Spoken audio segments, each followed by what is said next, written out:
আসসালামু আলাইকুম।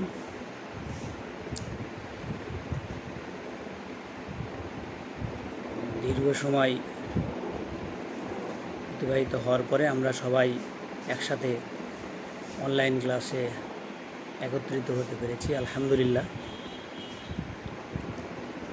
আশা করি আমরা সবাই ভালো আছি এবং ভালো থাকব, এই কামনায় আমরা আমাদের ক্লাস শুরু করতে যাচ্ছি। এটা আমার প্রথম ক্লাস অনলাইনে। তোমরা যারা ছাত্রছাত্রীরা সবাই আছো লাইনে, তারা অনেকে হয়তো জানো না, আমাকেও অনেকে হয়তো চেনো না।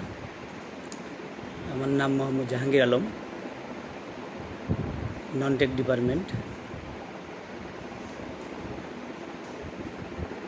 পঞ্চম পর্বের সকলের সাথে আমার যে সাবজেক্টে ক্লাস, সেই বইটা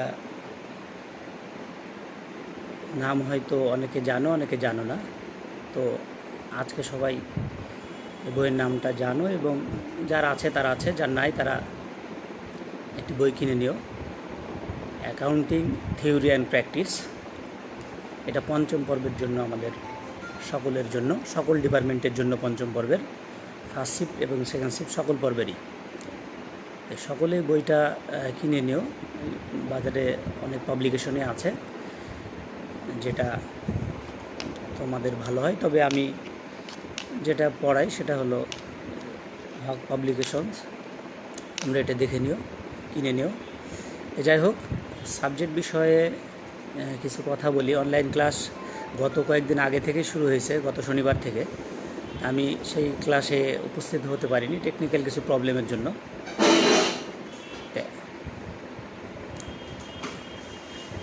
আমরা যে সাবজেক্টে ক্লাস করব বা নিব, সেই সাবজেক্টটা সম্পর্কে আমাদেরকে একটু অবগত হতে হবে। কারণ আমরা পরীক্ষা দিয়ে অনেক সময় বুঝতে পারি না যে সাবজেক্ট কি, কোন সাবজেক্টের কোড কত, এগুলো অনেকের মাথায় থাকে না। তো আমরা এই বিষয়গুলো একটু জেনে নেওয়ার চেষ্টা করি প্রথম ক্লাসে। যেহেতু আমরা অনেকেই শুরুর কিছুই আসলে হয়নি, যার ফলে প্রথম ক্লাসে আলহামদুলিল্লাহ তারপর আমরা শুরু করেছি। এখান থেকে আমরা কিছু বই সম্পর্কে কিছু ধারণা নিব।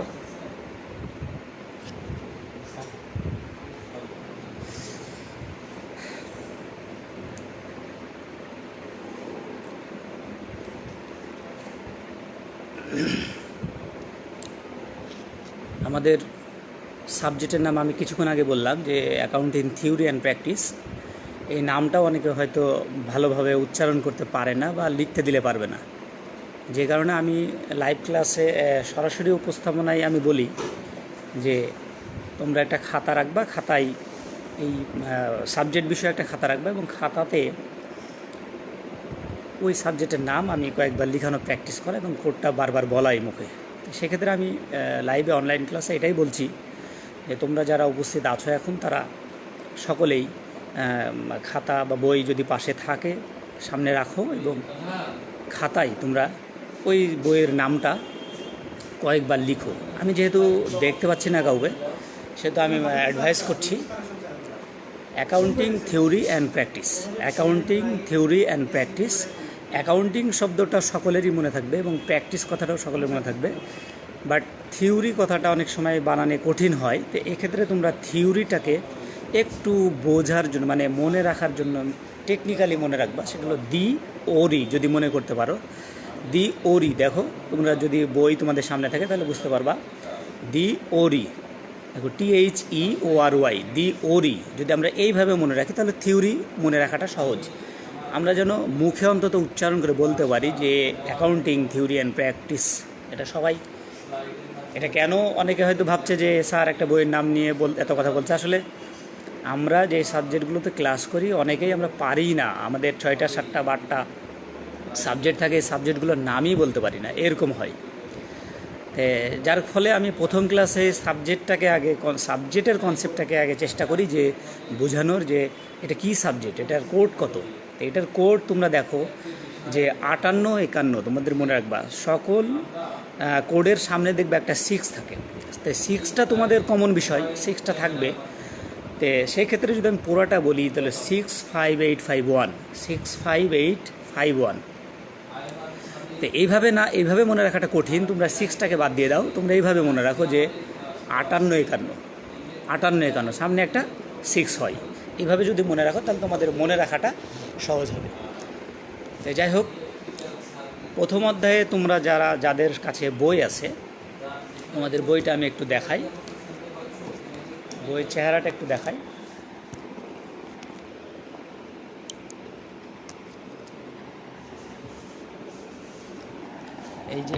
এই যে তোমাদের বই, এই বইয়ের নামটা এটা হবে। যাদের কাছে নাই তারা লিখে নিতে পারো।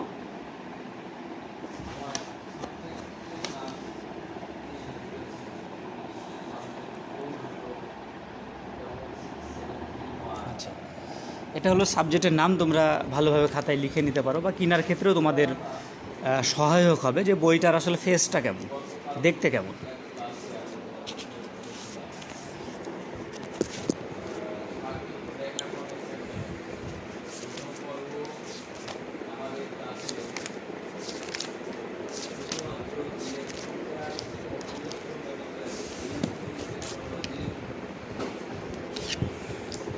বই যাদের আছে বা যাদের নাই,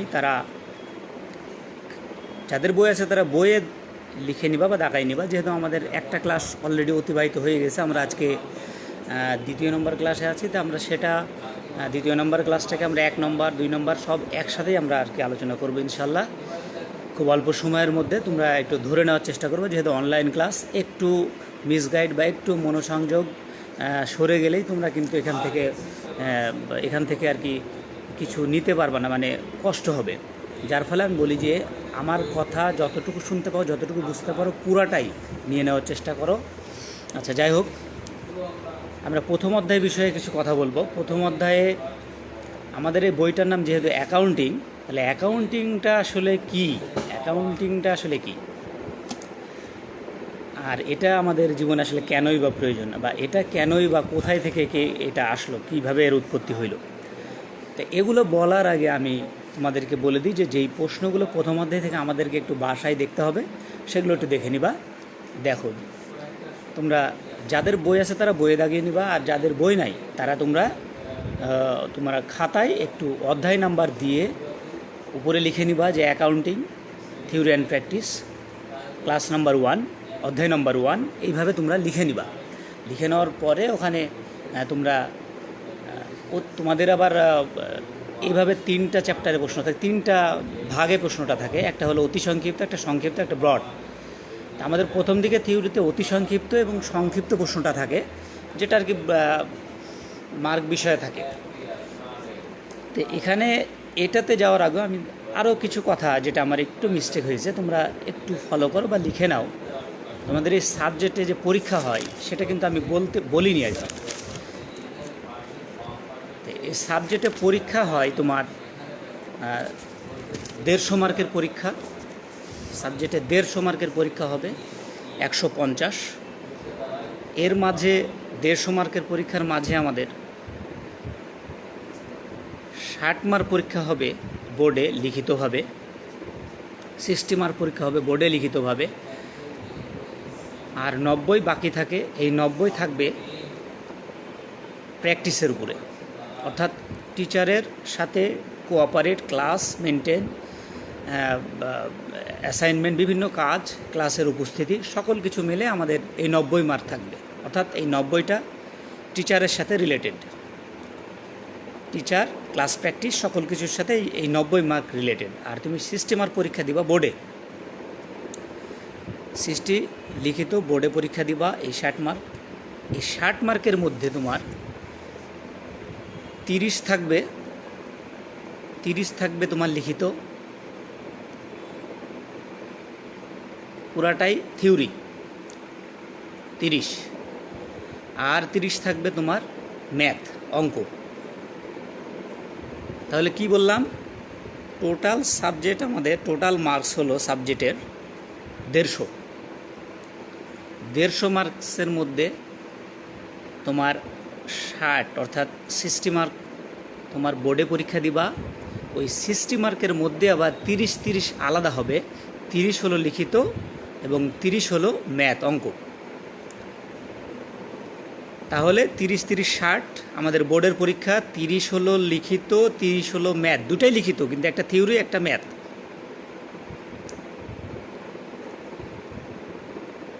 আচ্ছা, 90 মার্ক তাহলে আমাদের টিচার রিলেটেড, টিচারের সাথে সম্পর্কিত।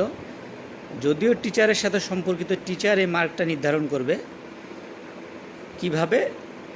আগে আমরা ক্লাসে উপস্থিতি দেখতাম, হাজিরা থাকতো, সব কিছু মিলে ক্লাস প্র্যাকটিস হতো। তো এগুলো যেহেতু অনলাইনে আমাদের এগুলো সুযোগ হচ্ছে না, তাহলে আমরা এই 90 মার্ক ওই প্র্যাকটিস এসবের উপর ভিত্তি করে নির্ভর করে। তাহলে এখন টোটালটাই কিন্তু নির্ভর করছে ক্লাস কিভাবে করছো। আমাদের ডিরেকশন আসবে পরে, যদি আমাদেরকে পরে বলে টোটাল উপস্থিতি দেখাতে, তোমাদের কাছে সকল কিছু এই প্র্যাকটিস যেগুলো হচ্ছে এগুলো নিতে, তাহলে সেক্ষেত্রে কিন্তু আমরা তোমাদের কাছ থেকে খাতা চাইবো যে যতগুলো ক্লাস হয়েছে প্রত্যেকটা ক্লাসের একটা খাতায় প্র্যাকটিস থাকবে, যে প্রশ্নগুলো দিব সেগুলো খাতায় লেখা থাকবে, অ্যান্সারগুলো লেখা থাকবে, এইভাবে লেখা থাকবে। যদি আমরা খাতা চাই সেক্ষেত্রে কিন্তু খাতা জমা দিতে হবে। তো সেই সময় আমরা খাতা দেখলে বুঝতে পারবো ইত্যাদি আর কি। এগুলো বিষয় আর কি নির্ভর করবে পরে। তাই তোমরা রেগুলার ক্লাসে এই অনলাইনে যদি আমাদের সাথে সংযোগে থাকো তাহলে এটা আর কি এমনিতেই বোঝা যাবে। তো এই হলো আমাদের সাবজেক্টের মার্কসের বিষয়। যারা জানো না তারা জেনে নিল আজকে। তখন আমরা যে জায়গায় ছিলাম এখন আমরা সেই জায়গায় যাব। আমি ক্লাসে যেটা করে থাকি সেটা হলো যে একটা খাতা থাকে। আমার যারা পুরাতন স্টুডেন্ট, যারা আমার ক্লাস করেছে এর আগে চতুর্থ পর্বে, তারা জানে যে আমি ক্লাসে কিছু প্র্যাকটিস করাই। সেটা হলো যে সাবজেক্টের উপরে যে প্রশ্নগুলো দেওয়া হয়, প্রশ্নগুলো কিছু কিছু প্রশ্ন যেগুলো খুবই গুরুত্বপূর্ণ, সেই সমস্ত প্রশ্নগুলো আমি খাতায় লিখাই, উপস্থিতি লিখাই অথবা বাসা থেকে লিখে আনতে বলি, এগুলো করি। যেহেতু এখানে ওই সুযোগটা হচ্ছে না, সেহেতু আমি কিন্তু বলে দিচ্ছি, সুযোগ না হলে আমি বলে দিচ্ছি যে এই প্রশ্নগুলো তোমাদেরকে খাতায় লিখে রাখতে হবে, অ্যাসাইনমেন্ট আকারে লিখে রাখবা। এখন হয়তো পরে বলবার না স্যার আগে বলেননি, কিন্তু আমি এখন বলে দিচ্ছি এগুলো লিখে রাখবা। 10টা ক্লাস হোক বা 15টা ক্লাস হোক, যে কয়েকটা ক্লাস হবে ক্লাসের পরে ওইগুলো আবার আমি হয়তো যে কোনোভাবে আমি হয়তো নিতে চাইবো, দেখতে চাইবো। সেক্ষেত্রে তোমাদের রোল নাম্বার কীভাবে জমা দিতে হবে এটা বলে দেবো। কিন্তু এখন তোমরা তাৎক্ষণিকভাবে আমি যে প্রশ্নগুলো বলে দেবো সেই প্রশ্নগুলোর অ্যান্সার তোমরা খাতায় লিখে রাখবা। পরবর্তীতে অ্যাসাইনমেন্ট আকারে ওগুলো জমাও নিতে পারিবা, নিব ইনশাল্লাহ। এই প্রস্তুতিটা তোমাদেরকে এখন থেকে রাখতে হবে।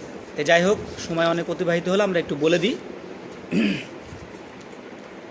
প্রথম অধ্যায়ে তোমরা আগে প্রশ্নগুলো বলে দিচ্ছি, পরে আমরা একটু আলোচনায় যাব।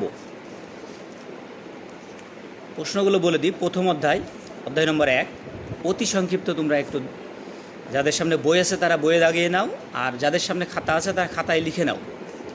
অধ্যায় নম্বর 1 অর্থাৎ অনুশীলনী 1, অতি সংক্ষিপ্ত। যে সমস্ত প্রশ্নগুলো আমাদেরকে খুব ভালোভাবে রিয়েলাইজ করতে হবে, ইনশাল্লাহ এখান থেকে আমাদের এই প্রথম অধ্যায় থেকে আমরা 3 মার্কস কমন পাবো। 3 মার্কস বলে দিলাম, প্রথম অধ্যায় থেকে 3 মার্কস কমন আমরা পাবো ইনশাল্লাহ। এই 3 মার্কসের জন্য আমাদেরকে একটু খাটতে হবে, না খাটলে তো আর নাম্বার পাওয়া তো সহজও নয়। শুধু অনলাইন বলে দিয়ে পার পাইলে হবে না।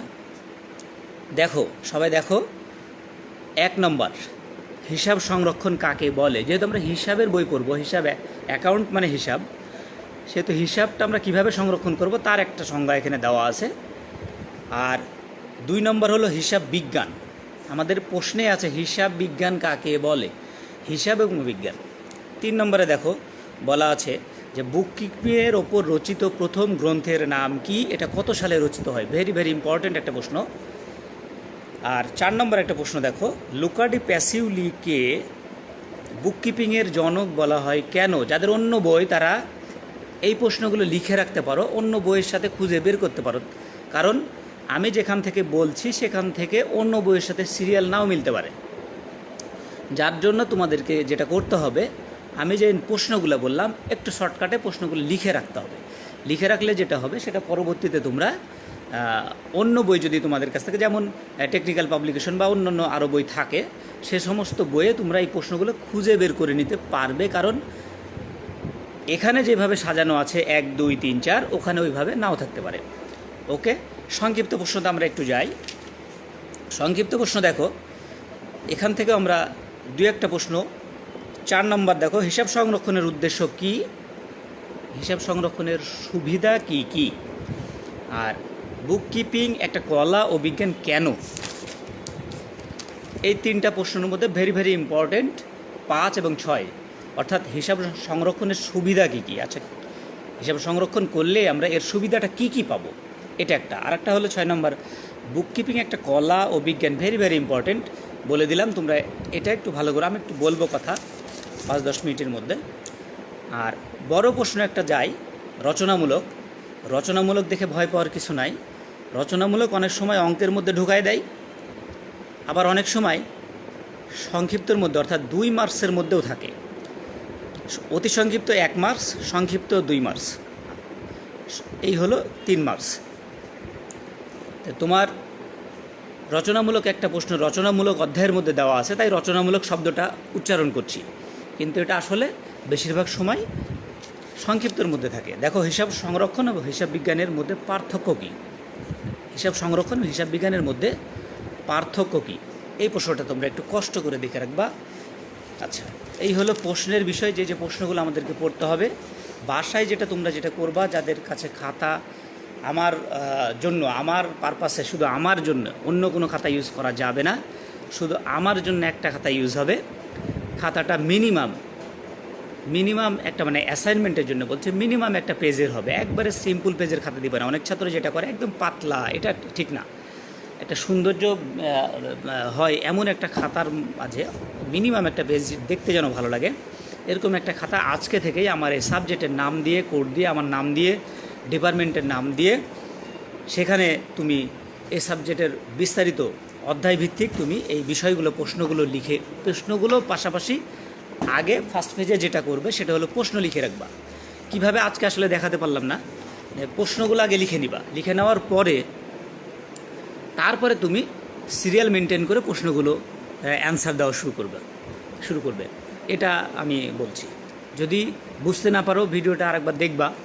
আমি বলতে চাচ্ছি যে আমার জন্য একটা খাতা তৈরি করবে, আমার জন্য সেই খাতাতে তোমার হেডিংয়ে, টপ পেজে ডিপার্টমেন্ট, তোমার ডিপার্টমেন্টের নাম, আমার নাম, মানে অর্থাৎ টিচার্সের নাম, এবং তোমার রোল নম্বর, এই বিষয়গুলো দিয়ে, সাবজেক্টের নাম্বার, সাবজেক্ট কোড দিয়ে তুমি ওখানে তোমার অধ্যায় ভিত্তিক লেখা শুরু করবে।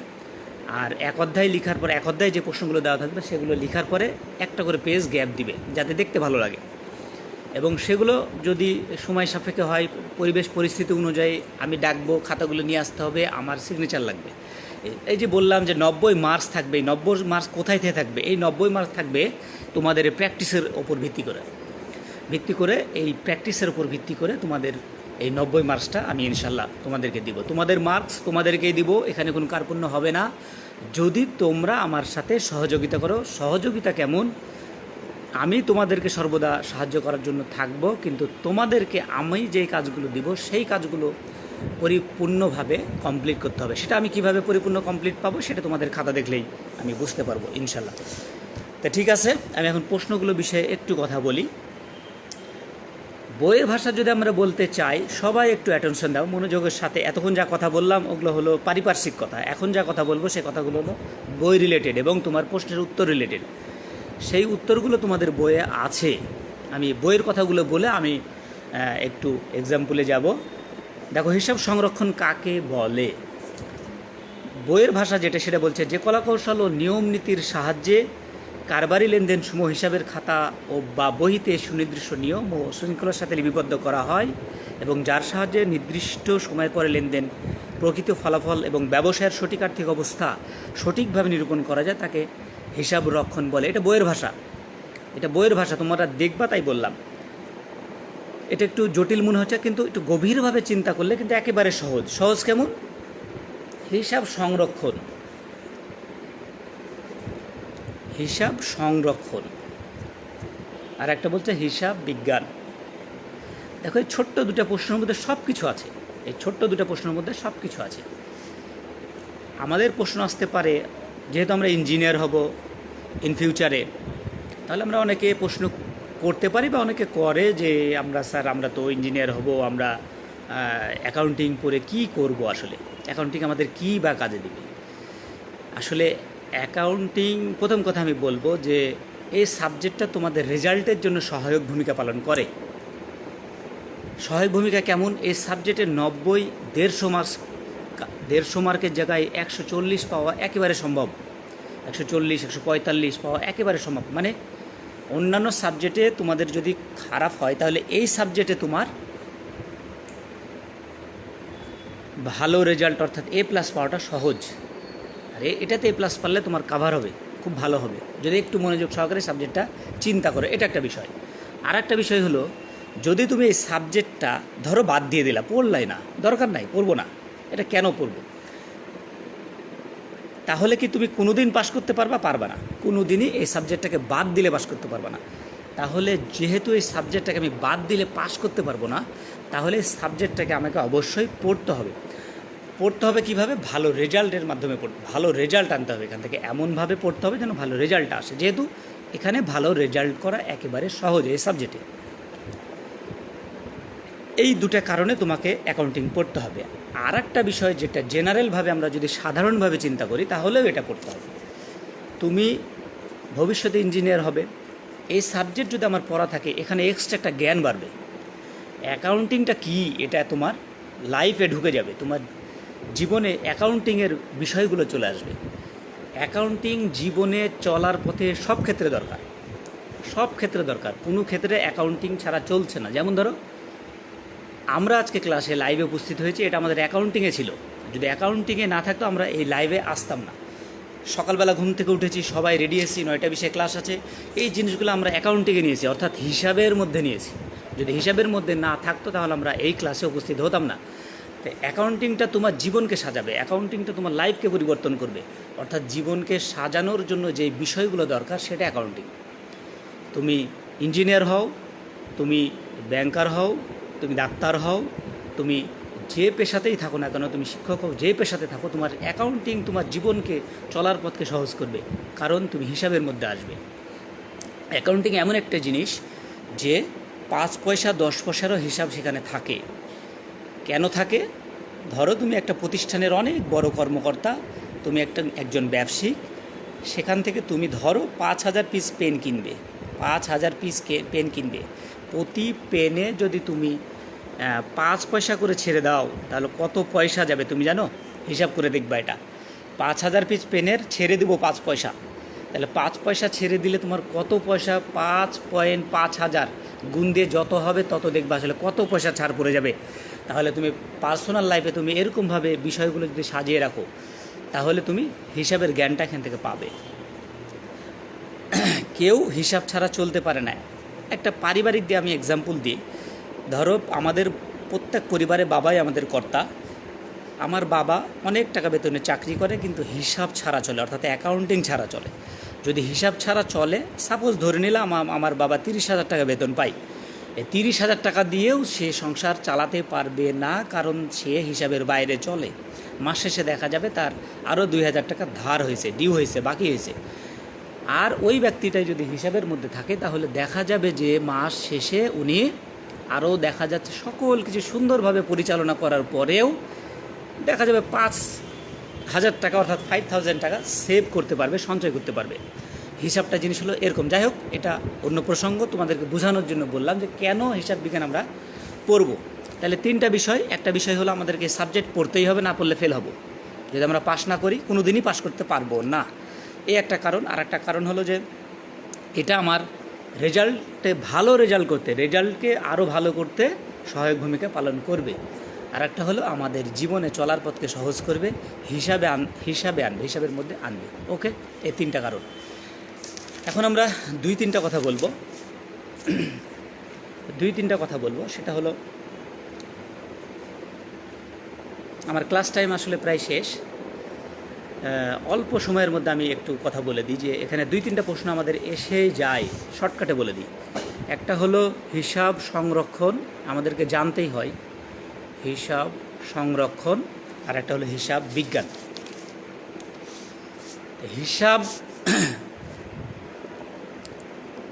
বিজ্ঞানের মধ্যে দেখো দুইটা কথা আছে, একটা হিসাব একটা বিজ্ঞান। একটা হিসাব একটা বিজ্ঞান, ভালো করে বুঝে নিও। এখন 5 মিনিট বলবো, সময় ওভার হয়ে গেছে, অন্য ক্লাস থাকতে পারে। হিসাব এবং বিজ্ঞান। হিসাব কি? হিসাব হলো মানে হিসাবের আবিধানিক যেটা অর্থ সেটা হলো গণনা করা, কিন্তু প্রতিষ্ঠানের ক্ষেত্রে আমরা বলতে পারি যে কোনো প্রতিষ্ঠানের ক্ষেত্রে আমরা যদি বলি হিসাব হলো যে উপযুক্ত শিরোনামের অধীনে, এই কথাগুলো আমরা ফার্স্টে হয়তো বুঝবো না, কিন্তু আস্তে আস্তে বোঝা শুরু করব। উপযুক্ত শিরোনামের অধীনে কোনো ব্যক্তি, কোনো প্রতিষ্ঠান সম্পদ, দায়, আয়, ব্যয় ইত্যাদি সংক্রান্ত লেনদেনের সংক্ষিপ্ত একটা বিবরণীকে বোঝায় হিসাব। হিসাবের আবিধানিক অর্থ কি? গণনা করা। আর প্রতিষ্ঠানের ক্ষেত্রে কি ব্যবহার হয়? যে কোনো প্রতিষ্ঠান, কোনো ব্যক্তি, সম্পদ, আয়, দায় এই সমস্ত বিষয়গুলো লেনদেন হয় একে অপরের সাথে, এই লেনদেনের সম্পর্কিত একটা বিবরণী, এই বিবরণীকে, সংক্ষিপ্ত বিবরণীকে বলা হয় হিসাব। আর আর্থিক দৃষ্টিকোণ থেকে বলা হয় এই হিসাবের, দেখো হিসাব কি? গণনা করা। প্রতিষ্ঠানের ক্ষেত্রে কি বলা হয়? যে কোনো ব্যক্তি, কোনো প্রতিষ্ঠান সম্পদ, আয়, দায়, ব্যয় এই বিষয়গুলো সম্পর্কে একটা বিবরণীকে বোঝায়, একটা বিবরণী বা প্রতিবেদনকে বোঝায় হিসাব। আর্থিক দৃষ্টিকোণ থেকে কি বলে? আর্থিক দৃষ্টিকোণ থেকে বলে যে অর্থ বা অর্থ দ্বারা পরিমাপযোগ্য, অর্থ বা অর্থ দ্বারা পরিমাপযোগ্য এই বিষয়গুলো, অর্থ বা অর্থ দ্বারা পরিমাপযোগ্য বিষয়গুলো একে অপরের সাথে আদান প্রদান সম্পর্কিত ঘটনাকে বলা হয় হিসাব। আমরা পরে, আজকে সময় পাইলাম না, ইনশাল্লাহ যদি পরে সময় পাই বিস্তারিত বলে দিব। আর বিজ্ঞান বলতে আমরা যেটা বুঝি যে কোনো বিষয় সম্পর্কে দীর্ঘদিন বিশ্লেষণের পরে একটা রেজাল্ট হয়, এই রেজাল্ট অর্থাৎ একটা কোনো বিষয় সম্পর্কে একটা সুশৃঙ্খল জ্ঞানকে বোঝায়, কোনো বিষয় সম্পর্কে একটা সুশৃঙ্খল জ্ঞানকে বোঝায় বিজ্ঞান। বিজ্ঞান অর্থাৎ জ্ঞান, কোনো বিষয় সম্পর্কে জ্ঞান, শর্টকাট আমরা বলতে পারি কোনো বিষয় সম্পর্কে জ্ঞান, এটাকে বলা হয় বিজ্ঞান। এখন আসো হিসাব বিজ্ঞান। হিসাব বিজ্ঞানটাকে, হিসাব বিজ্ঞান একেবারে সহজ। হিসাব বিজ্ঞানটা হইল যে কোনো ব্যক্তি বা প্রতিষ্ঠানের এই বিষয়গুলো তোমরা বইয়ে পাবা না, কোনো ব্যক্তি বা প্রতিষ্ঠানের আর্থিক লেনদেনসমূহ শনাক্তকরণ, কোনো ব্যক্তি বা প্রতিষ্ঠানের আর্থিক লেনদেনসমূহ শনাক্তকরণ, সুশৃঙ্খলভাবে লিপিবদ্ধকরণ। তাহলে কি বললাম? কোনো ব্যক্তি বা প্রতিষ্ঠানের আর্থিক লেনদেনসমূহ শনাক্তকরণ, সুশৃঙ্খলভাবে লিপিবদ্ধকরণ এবং আর্থিক বিবরণী প্রস্তুতের মাধ্যমে আর্থিক ফলাফল নির্ণয় এবং সম্পদ এবং দায়ের প্রকৃত অবস্থা নির্ণয় করে সংশ্লিষ্ট ব্যবহারকারী, এখানে সংশ্লিষ্ট কেন বলা হচ্ছে? যে ব্যবসায়িক, যে প্রতিষ্ঠান, ওই প্রতিষ্ঠানে যারা এই বিষয়টা ব্যবহার করবে তার জন্য। আরও বিস্তারিত পরে জানাবে, আমি সংক্ষিপ্ত বলার চেষ্টা করছি।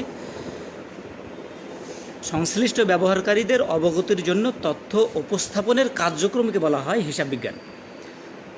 তাহলে তোমরা একটু বুঝে নেওয়ার চেষ্টা করো। সময় আমার অতিবাহিত হয়ে গেছে 4 মিনিট, আমি আর বেশি সময় নিব না। সকল আচ্ছা, তোমাদেরকে এর ফাঁকে আমি একটু কথা বলে রাখি। এর পরেই ইমরান স্যারের ক্লাস আছে, তোমরা ইলেকট্রিক্যালের একটা ক্লাস আছে 5ম পর্ব, তোমরা জয়েন্ট হয়ে যাওয়ার চেষ্টা করবে, স্যার আছেন।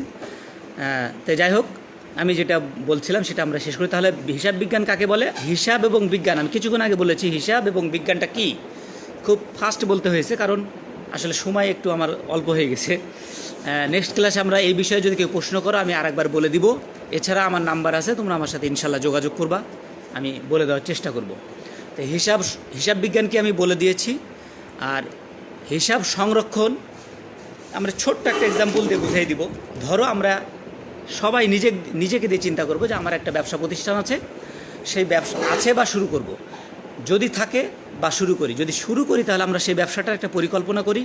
পরিকল্পনার পাশাপাশি কি ব্যবসা করব, কি পণ্য বা কিভাবে ডেকোরেশন করব ইত্যাদি বিষয়, এবং ওই প্রতিষ্ঠানে ডেকোরেট করতে গেলে কি ধরনের আমার আসবাবপত্র প্রয়োজন হবে ইত্যাদি বিষয়গুলো আমি কিভাবে কিনব, এই যে বিষয়গুলো সাজিয়ে রাখা, ক্রয় করা, এটা হলো সাধারণ জ্ঞান বলছি, আমি বইয়ের ভাষা বলছি না। এই বিষয়গুলোকে আমি যদি নির্দিষ্টভাবে সাজিয়ে রাখি, যে তোমরা ওষুধের দোকানে গেলে দেখতে পাবা যে নাম দিয়ে সাজিয়ে রাখা আছে, এটাকে বলা হয় সংরক্ষণ। এই সংরক্ষণটা যদি সঠিকভাবে করে রাখা যায় তাহলে দেখবা সকল কিছু আমরা রাতের অন্ধকারে হাত দিলেও সেখান থেকে আমরা খুব সহজে পেয়ে যাই। এটাকে বলা হয় সংরক্ষণ। তো হিসাবের ভাষাটা এরকম না, আমি সংরক্ষণের একটা জাস্ট এক্সাম্পল দিলাম। আমি নেক্সট ক্লাসে ইনশাল্লাহ সংরক্ষণ এবং হিসাব বিজ্ঞানের আরেকটু ভালোভাবে বলে দেওয়ার চেষ্টা করব। তো ওকে, ঠিক আছে, সবাই ভালো থাকে ইনশাল্লাহ। সকলেই মাস্ক পরিধান করবে এবং নিরাপদে থাকার চেষ্টা করবে। আমার জন্য দোয়া করবে। আমি করোনার টিকায় গত শনিবারে নিয়েছিলাম, তে একটু জ্বর এসেছিল, ইনশাল্লাহ এখন ভালো আছি।